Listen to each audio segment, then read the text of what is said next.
we played around with that. Okay.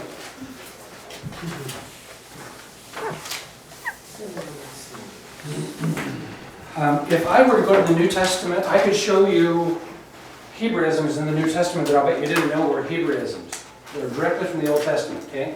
And what you'll have in the New Testament is the apostles, when they write their letters, sometimes they will expand a word, and you don't see them doing it.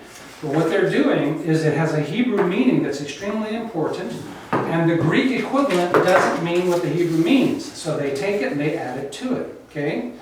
So, if I take the word kaved, okay, kaf, beth, dal, right? Okay. Kaved, that means weight. Heavy? Okay. Weight or heavy. You remember Eli or Eli, the high priest in Samuel? Mm-hmm. He was a kaved man. How do we translate it? He was a big fat guy. Think of a guy who's 400, huge guy. He's kaved, all right? So the Bible, in the New Testament, this means weighty, all right? Weighty in any context. But we translate glory, the glory of God, right? The glory of God are the weighty expressions of Him. That's what His glory is. It is the weighty expressions of Him. I saw the glory of God coming, and He came in a storm because He was judging His people, right? He's expressing His character at that time. Ezekiel 1 is, you're in trouble. Okay. It's very descriptive, right? Now, so the Bible speaks of, in the New Testament, you see the eternal weight of glory. See the word weight? There's that. Glory in the New Testament is doxa and does not mean heavy or weight. Okay? Doxa is like you used, if you throw a doxa, we translate it banquet. Really big, important, heavy evening, right? Kind of thing. Glories are men of power, all right? But never is it fat. All right, so in those days, you could use doxa for a rich man's wealth, things like that, right? But Paul says the weight of glory, because he wants you to see the weight, right? Okay, so if I take the Hebrew basar, basar translates good news. It translates desire, lust, and it is the word flesh. Okay? The lust of the flesh. Why is he putting it in there? Because sarx in the New Testament doesn't mean desire. But in the Old Testament, it always means desire. See it?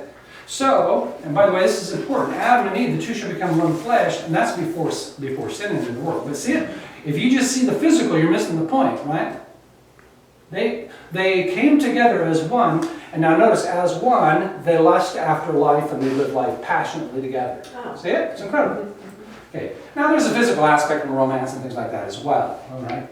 One desire. They become one desire. So they're living life together and things like that. So you have that kind of thing. So I take kaved, and I can see it in the Old Testament, I can see it in the New Testament. It translates a lot of different things.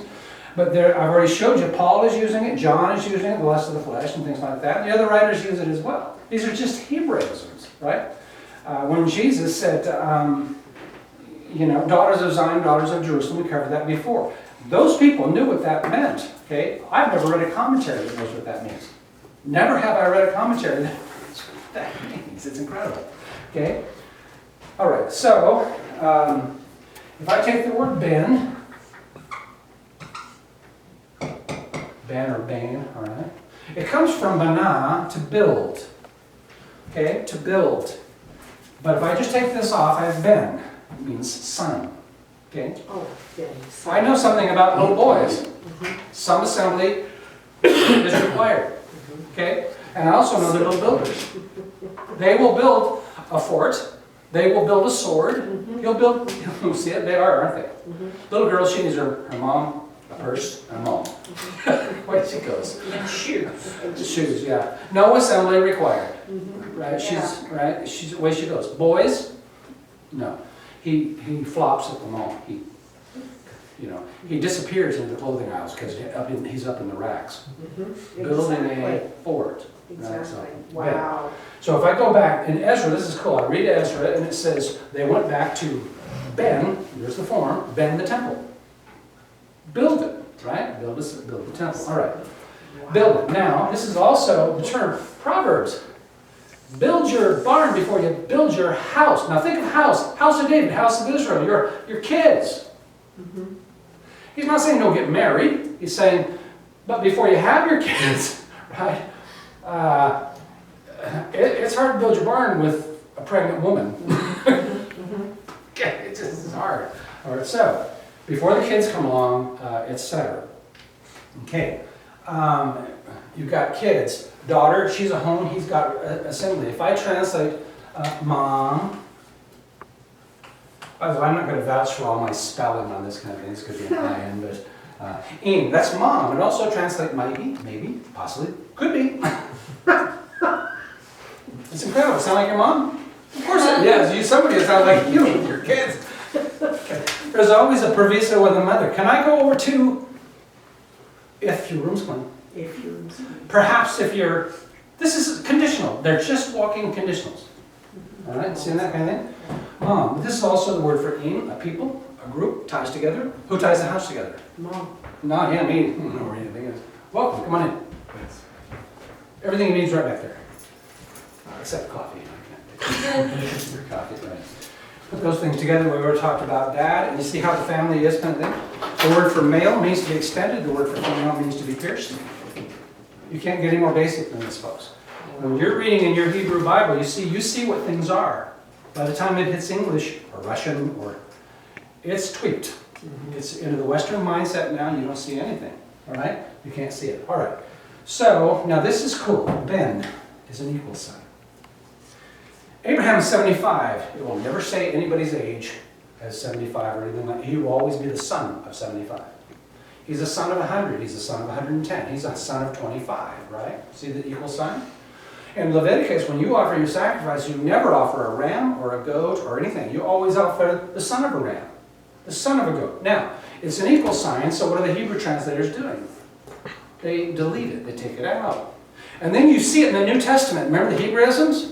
Sons of rebellion and sons of disobedience. I used to read that as a new Christian going, what? They got bad daddies. Isn't that what it says? In English, that's exactly what it told you. It says it in English and it's false because it was wrongly translated. It does say that, but it doesn't mean that. Okay. So the sons of rebellion, sons of disobedience, see it? This is incredible. See the equal sign. Jesus said, I am the Son of God. And they said, oh, that tears it. They pick up stones. You being a man made yourself equal. Where did they get the equal sign? See it? Is it clear? It's incredibly clear. Right? So the cult, Jesus never claimed, he couldn't have claimed it any more clearly than he claimed it. He couldn't have said it any more clearly than he did with the Hebrews. See how beautiful this language is? Right? Things are building and shaping, and you see it, it fills in the background, and you can see the movements of the rivers and the creatures. And the Bible will never name you a river. It'll just say it's a jumper. It's a jumper. Water's jumping. Okay, what comes to your mind? Fish. If water's jumping up off... Waves. Okay. Rapids. Rapids. Right? Jumping waters. Okay? And so the Bible, the Jew is never going to call that Euphrates. What does Euphrates mean? You know, nobody knows what you're talking about. Okay. You guys have ever seen Fiddler on the Roof? Yes. The guy's going on and going, this is not talking. Because nobody knows what you're saying. We do that in America all the time. Okay. We gotta get lawyers to fight over what we said and what we signed. Okay? Jumper, one of the rivers is Faller. See the waterfalls? That kind of thing. Jordan. Jordan means to go down. Doesn't mean a river. Why do they use it for the Jordan? Because it comes down from Mount Hermon, which is called the Mountain of God. See it? Correct. Anyway, beautiful city. Jerusalem. Ir means cry of alarm. We translate it city because the origin of the city was that you would cry out, right? It says Cain was building a city. God said you'll be a wanderer, and use an imperfect tense. So he was building a city, never built, right? He was building an alarm place, a cry of alarm place. So you run to that place, of course, you shout out, and you get inside, and they lock the doors, and you're safe. Now, how's that work? Where are the most violent places on earth? In town or out of town? In town. In town, the big cities, right? They're designed to protect us, and they're the most violent places on earth, all right? Okay, so if I take ear, cry, or city, shalom. The cry for shalom. See it? Not just peace, but everything being right. Justice is finally carried out. Bills are paid. We don't owe each other, right?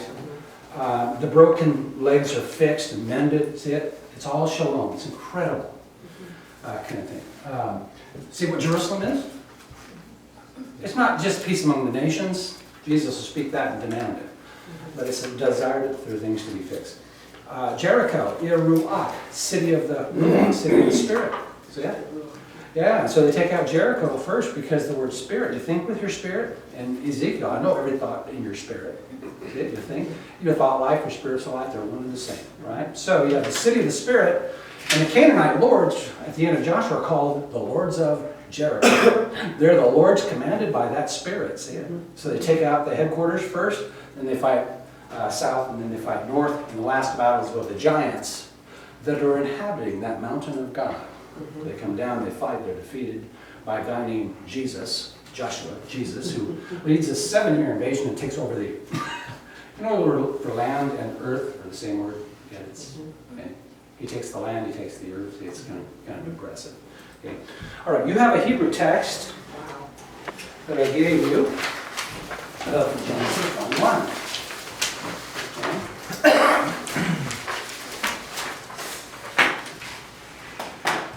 By the way, I'm just doing this off the top of my head without notes. You see what this is? It's everywhere. It's all over the place. You don't see it? It's incredible, okay? Absolutely incredible. King of kings and Lord of lords. Did you know in the Old Testament God is Adon of Adonai? He's the foundation of foundations, literally. It's incredible. Okay? Foundation of foundations. And the word is carried the idea of owner. God owns all the owners. You own anything. You do, don't you? Yeah. And guess what? He owns you. And therefore, everything that is yours is his. Okay, you understand? Yes. He's the Adonai. And I was going through Exodus, and I came across these beams. Remember, for the tabernacle, they had the beams, they put them together. And the word Adon is singular, Adonai is plural. Okay?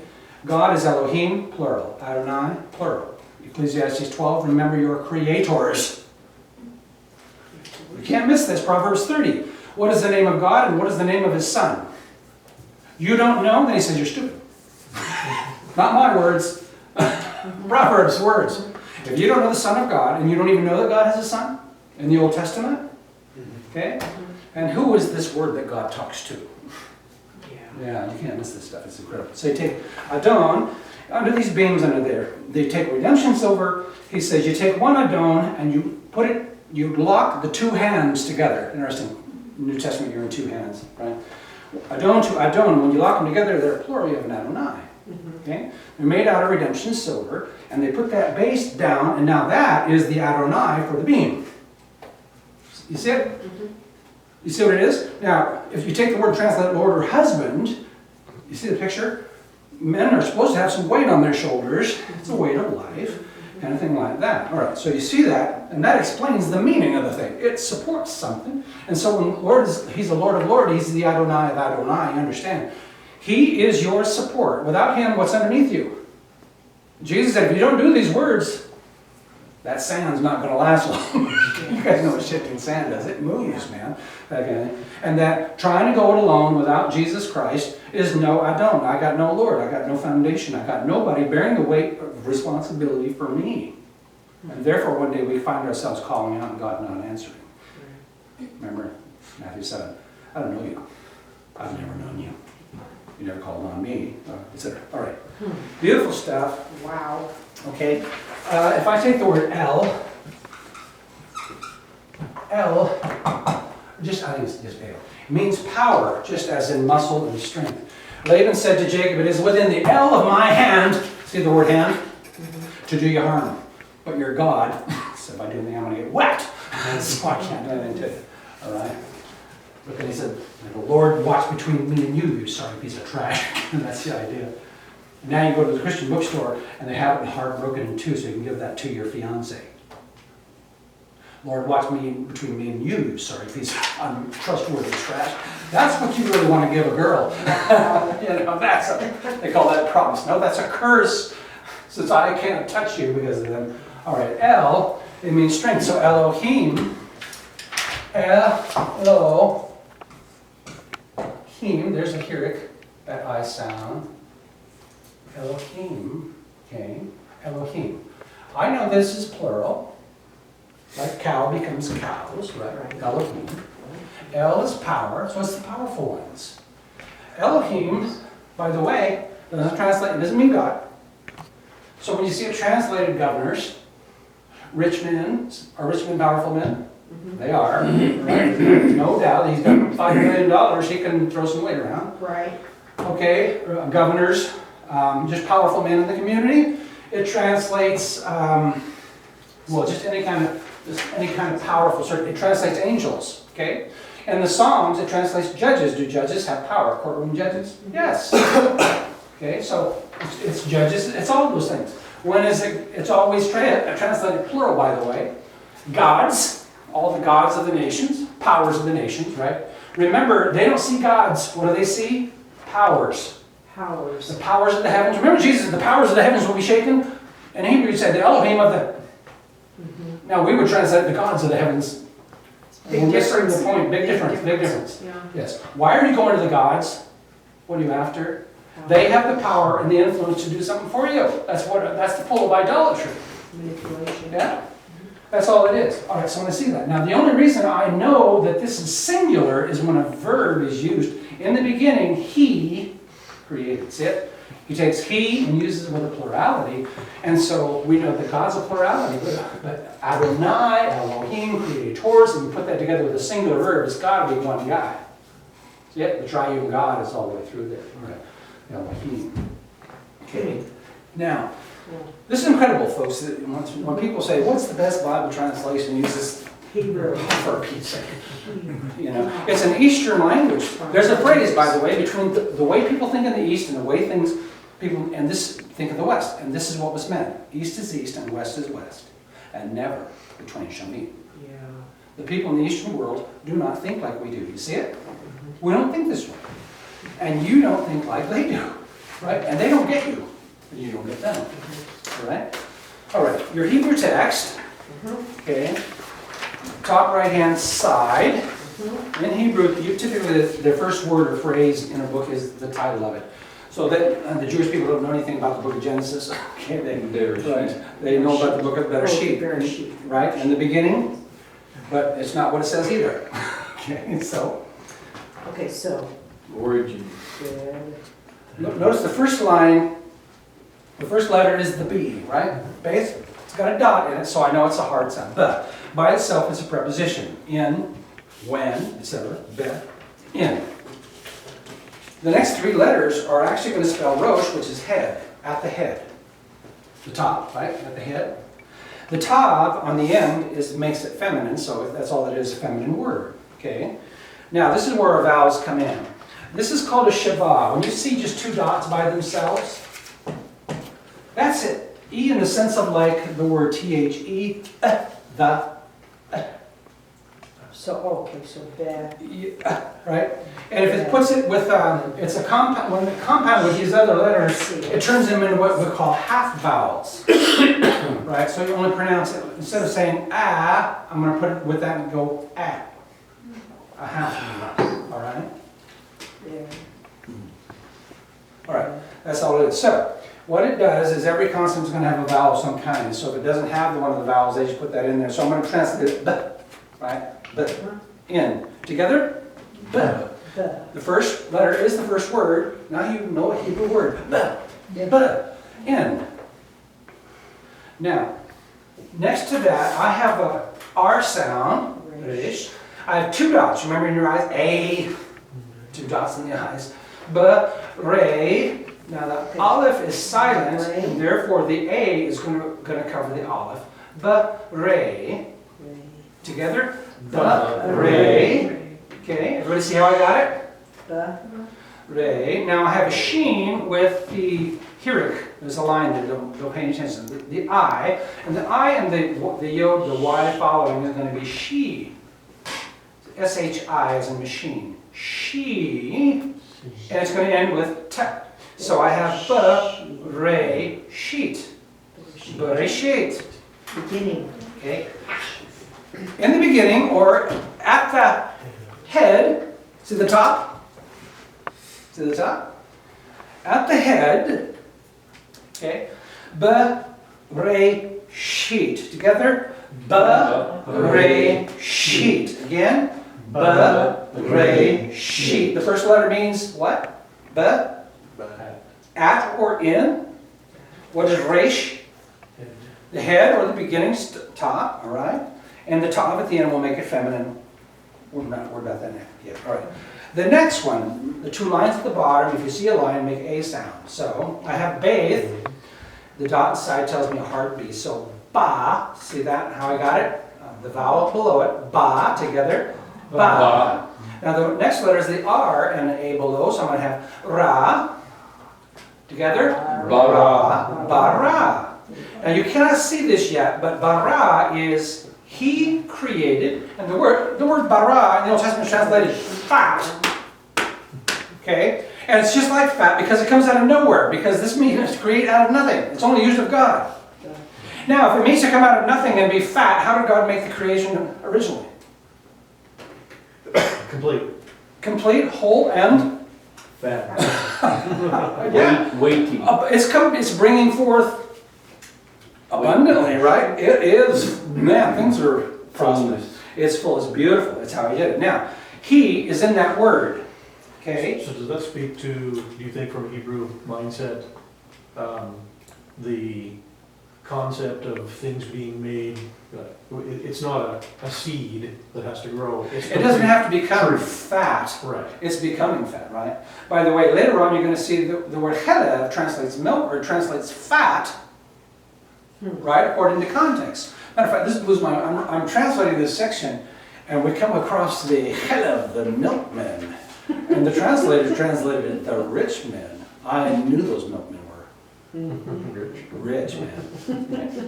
Why do they call it rich men? Chelev means milk or means fat. These guys, now in their culture where it's hot and you've got to walk everywhere you go 365, right? Are you fat? No. Not being a good time, right? You just not eating like that.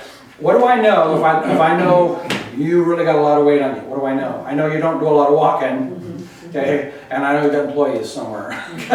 You do, right? The Romans used to, it was very simple. The Roman armies would go into a city. How do they know who's rich? They would round up the fat guys, right? And immediately put them in the torture chambers to find out where their Stuff was. stuff. Yeah.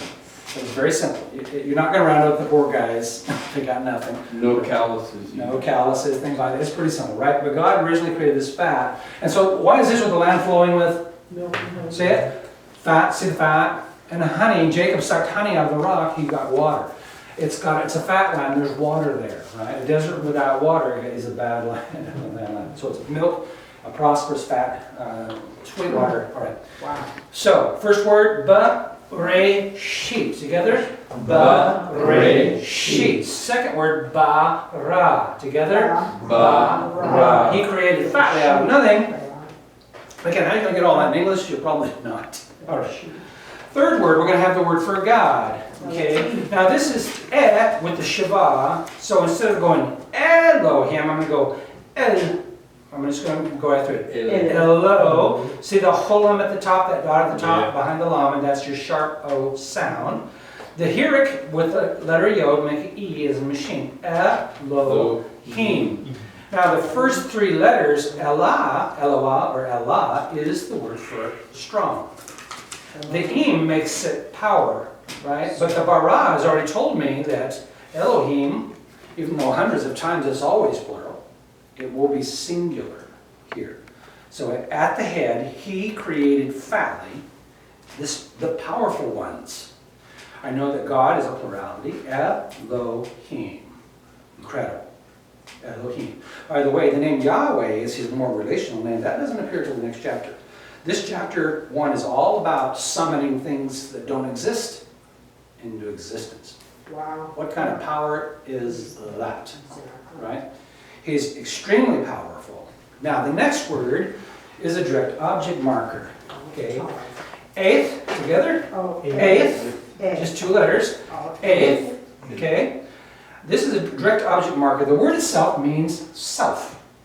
itself? Yes, and so it will translate sign, right? Why? Because it points to the thing itself. It's not talking about itself, but it's pointing to itself somewhere, right? The word you, when we get to the word for you guys and all this stuff, it will begin with eth. You yourselves. See? It will do that and translate sign, right? By the way, it'll translate plow through the ground, right? Because if I look through there and I see a crevice in the ground, what do I know? It points to, right? Somebody came through here with a plow. So I know that word tells me information about a reality besides itself, right? It tells me information. So when I see it translates a sign, what do signs do? They don't draw attention to themselves. If the sign says the beach, 60 miles, you don't pull out your stuff right there underneath the sign and party. Woohoo! You know, we're on the desert. That close. What does a sign do? It's the same way in the Bible. The signs in the Bible are trying to point you to the reality. Go there, right? All right, go there. Eth, the thing itself. Okay. What did God make? The first thing He made is, now the next letter is the word for the. Ha. Together? Ha. Now there's only one way to say the in Hebrew. Ha. He created something specific. Okay, now, The sha, everybody see the sheen with an A sound in it, right? Ha, sha. Now, I'm going to have M-A-Y. Ma'im. Im. Hashemayim. Okay. Ha, shemayim. Now, Shem can be, Shema is the heaven. Now, this is important. Usually when you see im, it's plural. Ayim, dual. Jules, two. Two heavens. Okay, so in the beginning, God created both heavens, Hashemayim. Hashemayim. Now, by the way, in a moment, He's going to create another heaven where He's going to put the birds. And that makes how many heavens? 3 heavens, and Paul was caught up to the third heaven. I want you to notice something. If I go where the birds are, first heaven, go where the stars are, second heaven, go where the angels are, third heaven, before God made those 3 worlds, He... Everywhere. But there was nowhere. He what? There's something outside beyond this. See, it's the land of the Trinity out there somehow. But God, He permeates the first, the second, and the third heaven, but He's also outside those heavens, right? He's outside of the creation. Okay. By the way, He makes a heaven where the angels are, so the angels aren't here yet. Okay, you have God, the Godhead. Okay. So I have Bareshit bara Elohim. He created fatly both of the heavens. Okay. There's the word and. Notice this. Notice what this is. What does vav mean? The letter vav. V. A nail. Yeah. Vav is translated and. What does it do? It takes this It sticks and into this something. and nails them together. Puts them together. Yeah. Oh, How incredibly so simple is that? Okay. Heaven, Right. The heavens and then I have the direct object marker and again. then the altar. The eighth. And ha is the. And then I'm going to have this word aretz. Haaretz, the earth or the land. The earth. Now, I have God has created 2 heavens and how many planets? 1. The earth is sitting there by itself. Bareshit bara Elohim et hashemayim ve'et haaretz. Repeat. Yes, ma'am. I got lost at Hashemayim. Okay, Hashemayim. Yes, and then. Then the vav is the next The word vav. by itself. is- Just the, see the shiva, just that sound like Yes. that. The eighth, direct object marker, the thing itself. Yes. Ha is the, So wait a minute. Wait, go back. Pronounce that again, please. the eighth. The eighth. And, the vav is and all by itself. Right. It's attached to the word eighth, self, Okay. pointing to the thing itself. All right. The And eighth. the Okay. ha and the aretz. It's That's got right. it. Okay. It's- So I have 2 heavens and I have 1 earth. I was going to create another one there. Okay. By the way, later on, we're not going to get this far later. It says, on the 7th day, he rested, he Shabbated. First time the word Shabbat or Sabbath mentioned, it's a verb, not a noun, verb, something he's doing. He rested, it says, on that day from all his works. And then he talked about, he said, from that which he created in order to make. Isn't that cool? He made something out of nothing, created it, in order to make something with it. Yeah, yeah. So you see what he's doing? He's making, it's like you're going to make some concrete. It doesn't exist, so you create concrete. And usually if you create concrete, you have something in mind.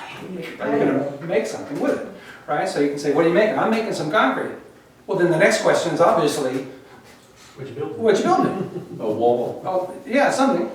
You're going to do something, right? Kind of thing. And it's the same thing, and you miss that part because God created this to make something with it. He created the parts and the pieces, things, and some clay and all that other stuff. He did that, okay? By the way, this is incredible. The whole Bible just reads this way. And the idea that English is going to handle this really not good at all. Okay? God, he just speaks darkness, okay? By the way, this is incredible. In Hebrew, all through here, there's no commandments. I don't know when the commands came in. I was reading this in Syriac a week ago, and in the Syriac, which is the first translation made after the time of the Apostle John, right after the end, there are no commandments. And I thought, that's incredible. So I went and got the Latin Vulgate and went through there, no commandments either. Nobody in the early church seems to know about any commandments in here. Okay, we call it jussive forms. Jussive forms. Usually we translate it, let him do whatever. Okay. So I'm looking at that thing, and then the Latin ruled and reigned for a long time, and then the English came along, and all of a sudden English translators put a bunch of commandments in here, kind of thing. Unknown to the church, right? I could be wrong in this, but I haven't seen I'm wrong yet. Okay? So for the first time in English, all of a sudden God is commanding, let there be, he's having these commandments. Where in the scripture, it's not just talking. Yeah. He goes, you guys ever watch painters? These painters, there used to be a guy, you could watch him paint, he would whisper. He would whisper. Oh, on Channel 4. He just goes, he said, and he wouldn't command anything. He says, there's some light over here. And as he says, there's some light over here, what's he doing? He's putting it there. And that's exactly. And God is saying, there's some light over here, and it says, and there's some light over here. And God says, and there's some division over there, and there was some division over there. So, as he's talking, It's effortless. it's happening, right? Which is interesting. In Job, in creation, it says God whispered, like those painters, which is tremendous because the command, God is commanding. See how the whole tone changes? This booming, thundering, he's summoning forth like some satanic ritual kind of thing. It's like, it doesn't have to do that. Like Mickey Mouse in the... Mickey Mouse, or it's incredible. In the Psalms it says God has only spoken once, ever. He's only spoken once. Well, what is inside of that one word? Everything. Everything. He will never speak again. Right? Everything forever. Right? This is incredible. It is totally incredible. Now, why? Think about it. When God says he has horns on his hand, he doesn't really have horns on his hand. First of all, he's a spirit, he doesn't have a hand. Okay? But you understand hand and you understand horns. Because in the Bible, if an animal has big horns, big power, little horns, little powers. Really simple, right? Very simple. We understand those things. When it says, I'll gather you as under my wings, does God have wings? See the creation terms? These are all creation terms. Okay. God sits on a throne. God doesn't sit anywhere. Where is he? Everywhere. How much of them is everywhere? All of them. All of them. So does he need a chair? He really doesn't need a chair. But why does he use the term throne? Because you understand thrones, right? See the creation? These are all creation terms. He's talking to you in terms that you and I understand. Okay? Now there are definitely figures of speech that come from the Jewish culture that he created. Remember, Jewish culture is a created culture. They didn't have it when he brought them out of Egypt. Remember what he did? All right, here's how you make your garments. I mean, literally, you don't mix those threads. Girls. Okay. By the way, men made most of that type of stuff in those days. Here's how you plant your gardens. You see what he's doing? Oh, he's getting really detailed about everything. See it? Israel does not have this culture. God creates this culture. Here's how, right down to, here's how you go to the bathroom. You dig a hole. Way outside of camp. Right? And he actually tells them, I'm walking here. Right? I'm walking among, he is walking among these people. When you get to the church, the New Testament, where's Jesus? And like in Revelation, he's walking among these people. It's incredible. I tell you, there are times as a pastor, I look out there and I realize Jesus is walking or moving around in this room somewhere, you know, Yeah. and I don't see him, but he is. And so, Paul in 1 Corinthians 14, this needs to be decently in order. We're not a bunch of misfit idiots here, and our King is among us, right? When you're in the presence of an Eastern monarch or king, you don't act like an idiot. But what a difference that should make in a person's life. Oh, it's incredibly different, yeah. You betcha. So he builds this culture, right? By the way, this is in Romans 2. What's the chief point of being Jewish? What's the point, right? He said much in every way, but chiefly to them are given the teachings of God. See it? If I look for a Bible or for Scripture, where do I look? Jewish folks. Yeah. If he's speaking in the name of God, what do I know about him? I know he's Jewish. I know he is. Right? In the Psalms, toward the end of the Psalms, he said God has given his ordinances to Israel and his laws to Jacob. He's not done so with any other nation. He never did that to anybody else. If you're going to speak on his behalf, you've got to be Jewish. Right? Deuteronomy 18. Well, how do I know you've spoken? If I speak to you, I will raise up a man from among your brothers. And again, what do I know? This is not that complicated, folks. If he's talking on behalf of Yahweh, he better be Jewish.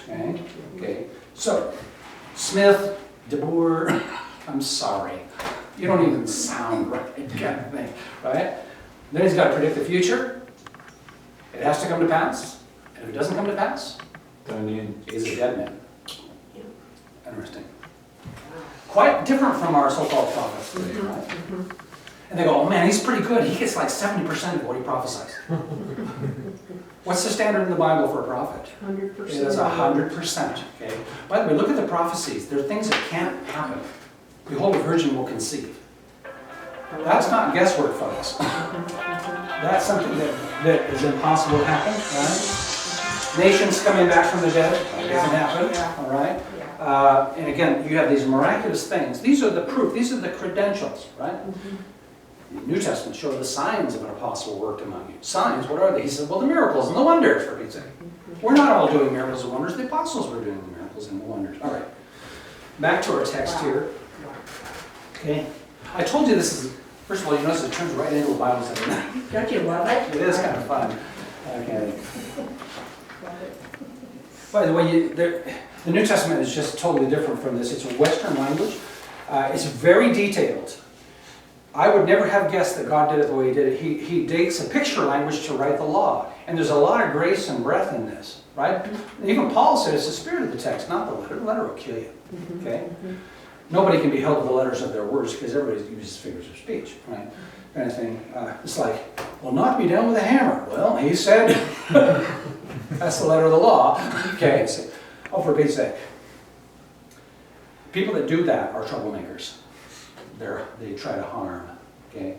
The spirit of the text, everybody knows that's not what the guy meant, you know, that sort of thing. But you get to the Greek New Testament, and it is extremely strict and to the point and fine-tuned. I mean, they say the 24 ways, okay? 24 ways.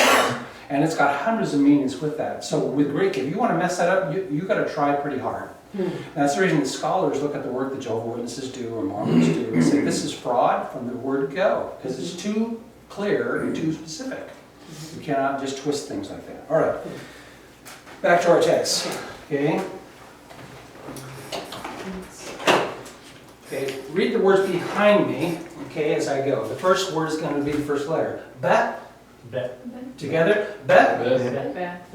Bere. Bereshit. Bereshit. And it means in the head or at the head. Bara. Bara. Again, bara. Bara. He created fatly out of nothing. There's no way to put all that in English, but nevertheless. All right. Next word. Elohim. Together. Elohim. What do I know about that word? It's plural, and what does it mean? Power. Power. The powerful ones he created. By the way, that's got three a little bit. Powerful ones. Okay, now bara, this is important. In Hebrew, the verb is first. Okay? Verb, subject, direct object. That's how I know it's history. All history, verb, subject, direct object. English, we go subject, verb, direct, object. In Hebrew, if you go subject, verb, direct, object, poetry. So if you're reading and go, oh, this is making sense. Poetry. It better not make sense because you're thinking history and it's a poem. Poetry. So I know I'm reading historical narrative. Barashit bara Elohim. Next word. Eighth. Eighth. Can you remember what it means? Sign. The sign, it points to the thing itself. We call it direct object marker. It will also translate with. By the way, this is incredible. When you get to the book of Esther, remember Esther, her name is Hadassah. Means myrtle. Zechariah 1. I saw the angel of the Lord standing among the Hadassah, the myrtles. He said, what does that mean? That means I return to Israel. Hadassah is Israel. See? She gets married, Hadassah marries a guy named Ahasuerus, the exalted father. This is incredible. Right? And her names changed from Hadassah to Star. Because Hadassah, the myrtle, has a star flower with it. So they call her Star. She's this heavenly woman married to the exalted father. Okay? Now, you got Mordecai. His name comes from Marduk, the chief Persian god. He's the god man, right? And he's a smaller judge. Now, you got a guy named Haman the Wicked. Now, this is important. Haman the Wicked. In Hebrew, A is 1, B is 2, etc. Okay, Yod goes. By the way, numerics in Hebrew are going to go 1, 2, 3, 4, 5, 6, 7, 8, 9, 10, 20, 30, 40, 50, 60, 70, 80, 90, 100, 200, 300. See it? So don't just go 1 through 22 and go, that's 22 at the end. Or don't do it that way. All right, do that. Haman the Wicked. The numerical value of his name is 666. See the Antichrist? See who Marduk is? You know who the exalted father is? You know who Israel is? Okay? Now, the father pulls off his signet ring. Signet, we get our word sign, because in those days you didn't sign it with your hand, you used rings. Pulled it off and gives that to Mr. 666, 666, by the way, it's not 666, but gives it in the ring. And right now he is in the place of the king. He's ruling. He is flat out ruling the Persian Empire. All right? Now, he takes that and he decrees the death of all the Jewish people. And remember, Happy Dead Jewish Day, like Christmas kind of thing. And they're going to kill him and do that kind of thing. And he lies and he lies and does all this. And by the way, and he's going to kill him because one man won't bow. Right? One man. Marduk. That little god man, that little... Sorry, these are trash. When I find out he's Jewish, I'm going to kill everybody with it.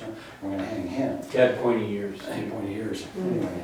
So, Marduk, chief god man, he finds out about this decree, and he's grieving and mourning, and he goes outside the palace, and he can't come to the palace, etc. Esther, this heavenly woman married to this exalted father, who's given his authority to this other guy, finds out what's happening. He has a copy of the decree, and he gives it to her and says, remember the law of the Medes and the Persians which cannot be altered? Daniel? So when he says, listen, you being in the palace won't escape, you understand that's how the Persian law worked. The king has to bow to that. He couldn't change his own decree, even though he didn't make it. All right?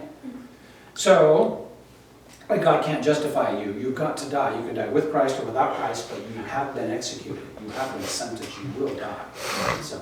So as the story goes on, Esther, this heavenly woman, risks her life to go into the exalted father's presence. Right? This is a dangerous thing to do. You cannot enter into the Persian king's presence unbidden. It's a death penalty. He holds out the golden scepter. See the glory? He holds out glory to her. And she comes in. By the way, we're told in the scriptures he really likes her. Okay? And he's got a harem, so she says, I haven't seen the king in months. I haven't seen my husband in months. Many are the hundreds of other, you got to wait in line. Okay, then. So anyway, what in the world? It's like, this is a little dangerous for you to do this, kind of thing. But what did you want? Kind of thing. Up to half the kingdom. That's a great expression. Well, if I found favor with just you and Haman. Now, Haman's just, oh gosh. Whew. Man, the king and me. God and me. Right?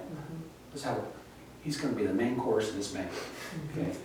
She goes in there. I don't know why there's a second time, other than maybe two comings. I don't know. And then there's this, he goes in there, now Mordecai is grieving, and they know the death penalty has been done. Now you guys know how the story goes. The first banquet takes place, he goes home and brags to his wife and everything else, and he says, but I got no peace for that Mordecai guy. They said, well, build these huge gallows so everybody in the city can see him, right?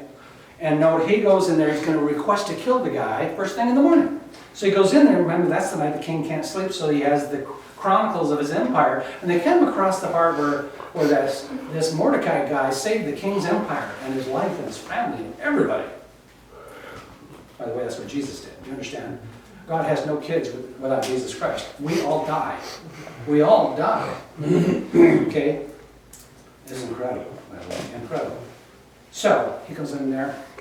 Nothing's been done. Who's out in the court? Well, Haman out there. Mr. 666 is out there. This guy is just full of himself. So he comes into the room. What shall I do? I've got this guy I really want to honor. And remember, it tells you in his heart, he was thinking, oh my gosh, this guy. He's got the king's ring. What else is left? Right? Oh, I know. Put the crown on my head. Put the king's royal robes on me. And put me on the king. Right? You understand? I will rule on the throne with you, you and me. Matter of fact, you can step off the throne, and I'll just rule. Not unknown. Other kings did that. Okay? Belshazzar, when he dies, because his dad didn't want to rule anymore, so his dad went off with a team or whatever it was. Ammonitis in this case. Anyway, so the king is conquered before Babylon is because he didn't want to rule, so he left his kid in charge. Remember the idiot in charge? Turns the kingdom into a brothel and that sort of thing. Well, anyway, he comes in, the king, and he says, oh, this is incredible. Here's what you do. You do all that other stuff and put him on the king's thigh and take him in front of everybody, led by a very powerful man, and saying, bow, because this is what you do. And the man that he wants to honor, the exalted father wants to honor him, did. He said, good. You the man, go get Mordecai, dress him up with the crown, etc., put him on a stand, give him a parade, and take him through, and you shout that. This is really cool stuff. This is Mr. 666. Folks, this is how it ends. Signs his own death warrant. Yeah. He does this, and he knows this is horrible. Now, he brings him back. No, it's the next day. He's got another banquet to go to. He goes home, tells his friend and family and wife what has happened, and they said, you know, if he's Jewish and that decree you signed, you have begun to fall. And right about then, the limo pulls up out front and picks him up. He's a powerful, important man. He takes him to the palace of the exalted Father, where the king is with his heavenly wife, and they come into the banquet. And the exalted Father says to his heavenly wife, who he really likes, something's going on here. What's on your heart? Right? You can see a guy talking to his wife. What's on your heart that this is happening, kind of thing. And she says, if it would have been just my slavery or something like that, I would have held my tongue. But I have been sentenced to death, and everybody related to me, and my people have all been sentenced to death. Now, while this is going on, the king's response is classic. Who is he? Where is he? Now, right about now, you can see the king's going to get an attitude. The exalted Father, the heavenly wife, right? Somebody's trying to kill us all. Who is he and where is he? Now, meanwhile, Haman, just like he didn't know before who the king was talking about, now he doesn't know what the queen's talking about. He's over there eating and drinking, going, man, somebody really got me. And she just says, him! Mr. 666 is what she calls him. By the way, one other thing, you remember the king of the bottomless pit in Revelation, his name is in Hebrew Abaddon. The word Abaddon, twice, and once in Job, and right there is the king of the bottomless pit. She said, Haman, Mr. 666, is Abaddon. That's what she calls him in Hebrew. It's incredible. And the king looks at this. Now the king gets up and goes out. He is so hopping mad. I gave this guy my signet ring, and he's going to kill my wife and my family, and Mordecai, who saved my family and my kingdom. You understand what he's dealing with? This is a snake in the grass. This is satanic. This is evil stuff. And he goes out. Now the king realizing now the Persians in those days didn't dine at tables. They dined on couches.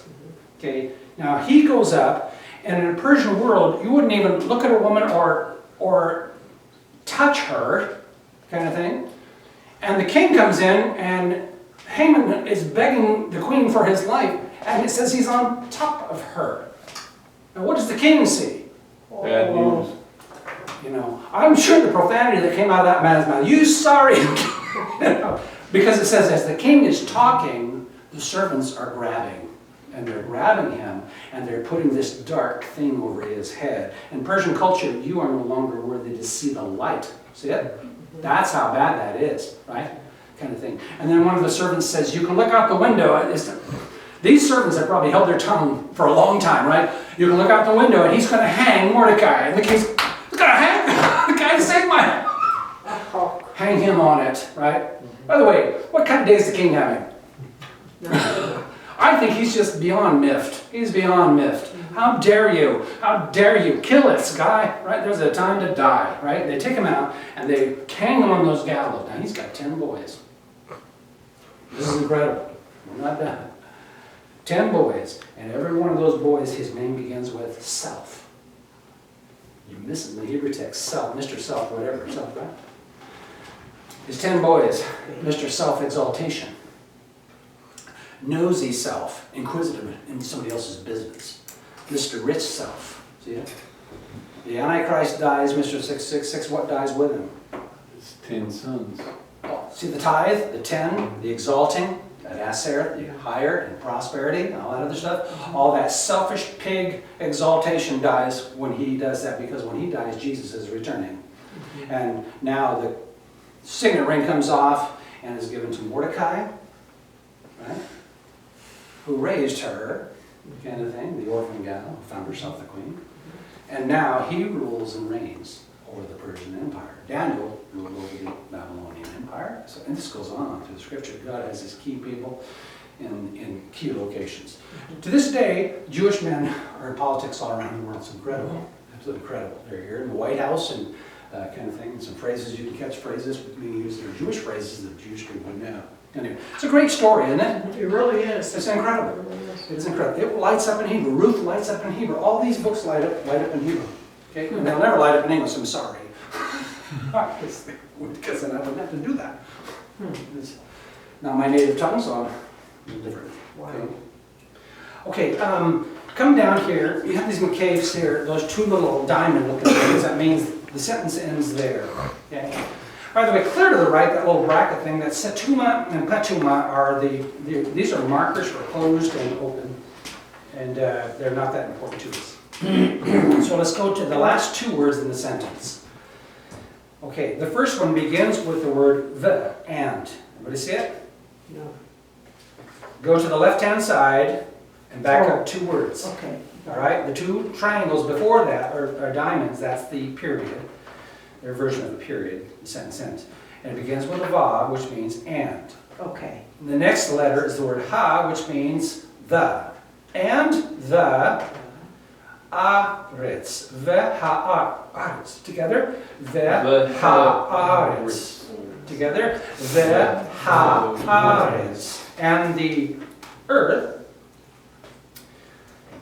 this next word is just going to be haita. She was. Interesting. She. Hai, H-A-Y. The T-A follows that, and the H is silent at the end. Haita, she was. By the way, I don't have a problem with the word Mother Earth. Later on, we're going to see that Adam, it says, is the offspring, interesting, tell that both, offspring of heaven and earth. He's got two parents. He's a heavenly creature, he's an earthly creature, right? When sin came into the world, he's just earthly, right? By the way, it's interesting, he can communicate with heaven, he can communicate with earth. Since death, he can't communicate with heaven anymore, right? I think he could communicate. Why wouldn't they communicate with Satan, right? Why wouldn't they? Early on, I mean before they're dead. I think that would have been as normal, and they would have been seeing things, and I think in that realm as well as this realm, why not, kind of thing. And then they die. Okay, and the earth was, next line to the right, toe, everybody see the cholam, that dot at the top? There's T-O, toe, hu, together. Tohu, tohu, okay. The next letter is the word and, is the vav, right? Va, and there's an A below it, va, and then I have beth with a cholam, there's that O sound again, va, Bo, and then at the end, I have that dot in the center. I warned you about that when you see it in the middle of the vav, bo, hu. So, va, bo, hu. Together, va, bo, hu. I have tohu, va, bo, hu. The earth was without form and empty. Now, he spends 3 days giving it form, and 3 days after it has form, fills it, right? You can't stand on the earth if there isn't any land, okay? And the animals, before he creates animal, he creates the food supply, right? So he does that and then he fills it, okay? That's all this is. Tohu vabohu. Okay. Next word, and. By the way, get ready. Every time you see the word vav, it's going to be and. Okay, and. Okay, and then hey, this is a block. Last 2 letters I have. Cho, there's an O sound. Choshek. The choshek. This is the word darkness. Choshek, darkness. Okay, next word, ayin is silent, so we're going to use the vowel. Al, together. Al, upon. It means al can be upon or to go up. This is a form of the word Allah. Okay? So al, when I say Ola, I know it's a whole burnt offering with the ascender, the one who goes out in Leviticus. Darkness was up over the top. Al was on. Okay, Kaf, that line connects them. No line here. Then I have a pei, nu, and yod, panei. Pa, there's my shabah, the 2 little dots below that, half vowel type sound. Pa, and then ne, panei. Upon the panei, darkness was upon the face of Tehom, the deep. Tehom, deep. Next letter, the is an again. Are you in the chayth? Ruach. Oh, the spirit. Ruach. Wind, breath, spirit. I can translate that credibly, all of those. Reading a Jewish Bible one time, and they said, I'm the wind of God. That's very credible. Okay. Ruach. By the way, I believe this is prophetic for what's coming. Darkness is coming. It will be followed by light. And who's the light of the world? Jesus is the light of the world. Remember? What's the light of the world? That's the sun. And Jesus says, that's me. It's only a picture or a type of what's coming. And ruach, of, now this is what we call construct. Of, there is no Hebrew word for of, and there is no Greek word for of. Okay? So you've got thousands of times of appears in your Bible. How many times does it appear in Greek or Hebrew? Never. Okay. Now, this stands in construct, so you can call it implied of. Implied of means it really is there. Okay, so the spirit of Elohim. Of Elohim. Or the breath of Elohim, or the wind of Elohim. All right, Elohim. Now, Mem is going to make that word a participle. You don't need to know all that yet, but me, re, he, fet. Merchefet. Okay? Now this is interesting. Merchefet. Okay, look up here for a second. Merchefet. Okay. Do that again. When a female bird Fluttering. gets over the top of her chicks and begins to, what's she doing? Fluttering. Okay, she's fluttering, she's warming that nest, she's warming those babies. Okay. Okay. The Spirit of God comes over the planet, engulfs the planet, and does what? Right? By the way, so far, this is the first time energy has come into the creation. Right? God summons and things sit. Now, the Spirit of God comes, vibrates. Now there's energy and movement, right? And warming. Perhaps warming because it's using as the other birds with the chicks. So the Spirit of God quivered, shook. Okay? Al, upon, now it's interesting, upon the panei, there's the word face. Panei, face, next line. Ha, the, mayim, waters. He's moving on the waters, okay? Plural, okay.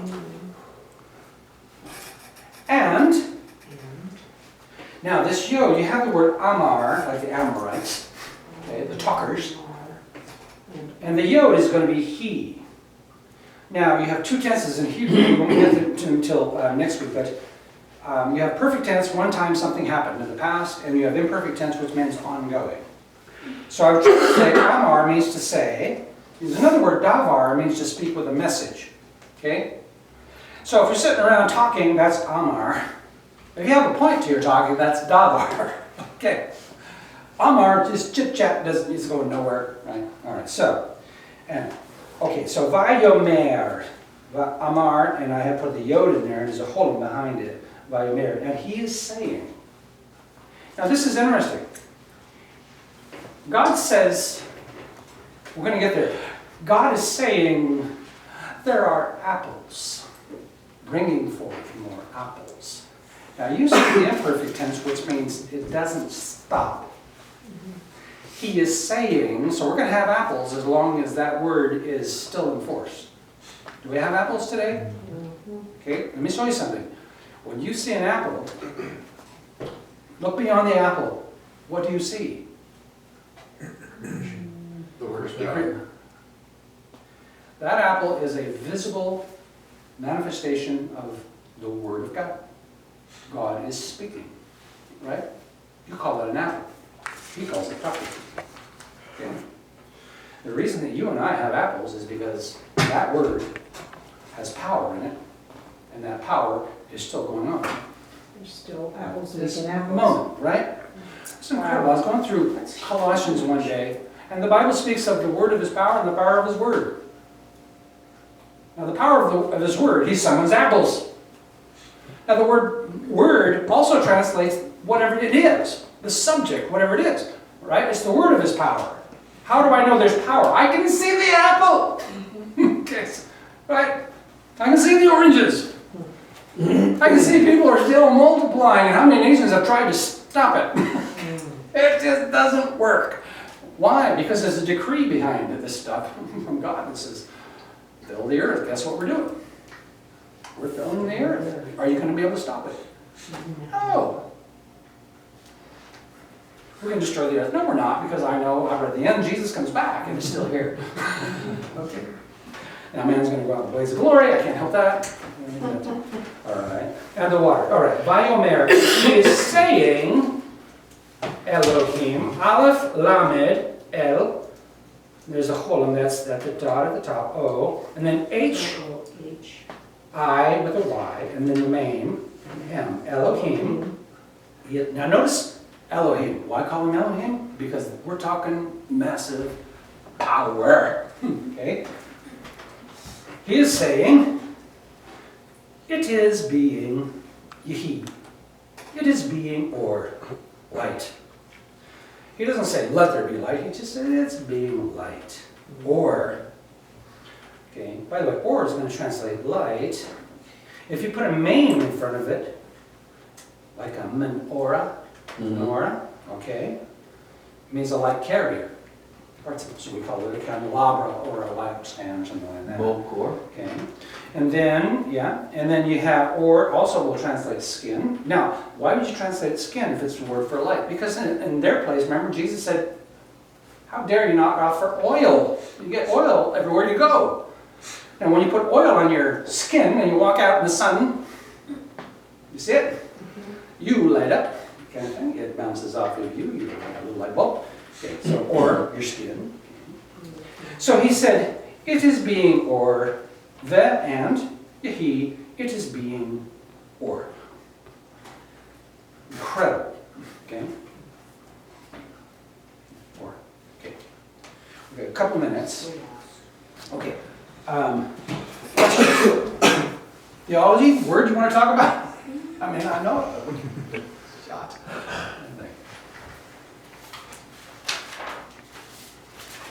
By the way, this is what we're going to do every class time, at least half, maybe more of our time we will spend doing that. Every time you learn a little bit more, you see a bit more, you'll see the pieces and the parts begin to come into focus. I'll show you how they do that. We'll teach grammar from this, as soon as we have a little grammar to teach from this. Okay? That perfect and imperfect are absolutely incredible. When you see what was done versus what kept going on. Okay? The word harag means to murder. Katal means to kill. So you kill an animal and you eat the animal, but you don't murder the animal, right? You just kill the animal. So if I take the word katal, it says they killed men in battle, right? You understand men died in battle. By the edge of the sword, but there is no Hebrew word edge of the sword, it's the mouth of the sword. Because the sword, David said, the sword eats one mouth as well as it eats another, right? The two-mouthed sword, we translate it double-edged sword, but it's just two mouths because it does, right? The word lechem, bread, food, also translates war. What happens in war? People get devoured. The sword eats. See it? It's very beautiful in Hebrew, if I can use that word. All right. Now, remember the difference between a perfect tense, killed him. Imperfect tense was killing, kept killing. It's our imperfect tense. All right. Cain took Abel. Now, Abel, Hevel, remember vanity of vanities in Ecclesiastes? That word Hevel is a form of Abel. It's associated with breath and wind and emptiness. That is, why call him, he is born a sick child, and they called him Mr. Sickly, right? Hebel, and it has to do with breathing. What do we know about this boy? Can't breathe. He can't breathe very well. He's got a breathing problem, right? So, right? He's crippled, and we're told they named him Problem Breath Boy. He and Cain, remember, they go out to the field. And we switch from Cain, katal, killing him, to the word harag, and put it in the imperfect tense. He took him and he kept and kept and kept on. See it? This was not a short, brief killing. Hit in the head and you're done. He probably beat him and beat him, right? He's furious. He's furious and he's angry. See it? You don't want this guy to die quick. And so harag is used, puts it in imperfect tense, and it took a while to get him murdered because he was enjoying what he was doing. My guess is he was vengeance and angry and Plus he had trouble breathing, he probably had to stop and rest every once in a while. well, he's killing Abel. And again, what's Abel's problem? Breathing. He can't hardly breathe, which means oxygen is in short demand. He can't defend himself, right? Okay. Which is interesting. He's a keeper of sheep, where you kind of sit and watch things. And his brothers, he's a plowboy. He's out there working hard and that kind of thing. So you see the slap, am I my brother's keeper? You know? Weak. Yeah, yeah. It was brutal. You can see the text. And he goes, "We go, I killed him." No, there is so much more that happened there, kind of thing. Yeah. Wow. By the way, I truly believe that.